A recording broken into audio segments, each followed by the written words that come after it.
Kuwang-kuwa sa CCTV ang aktwal o mismong pagnanakaw sa isang establishmento na pagmamayari ng aktres at TV host na si Regine Tolentino.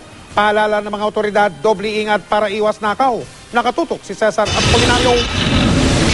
Pasado alas 7 ng gabi ng April 4, sumalakay ang sospek na nakasuot ng helmet sa establishmentong pagmamayari ni Regine Tolentino.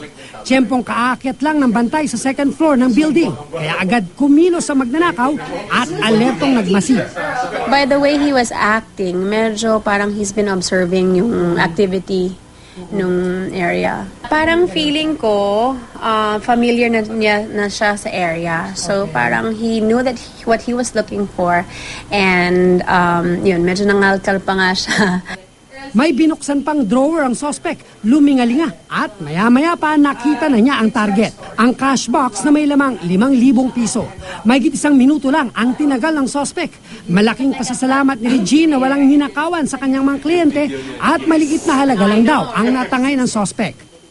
Well, I think it's awareness din sa lahat about these types of parang petty crimes and just to be more aware of the safety. Hindi talaga masasabi kung saan magsa-strike yung mga taong masasama na ganyan.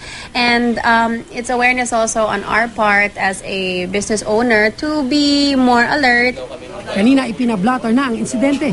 Bitbit ang litrato na kuha sa CCTV, isa-isang tiningnan ang mga dating nahuling mga magnanakaw. Pero hirap silang mahanap ito lalo't naka-helmet ang suspect. Ang mapapayo lang namin doon sa mga taong iiwanan yung mga bahay nila na walang bantay. O yung establishment. O establishment. Siguraduhin lang nakasarado ng maayos.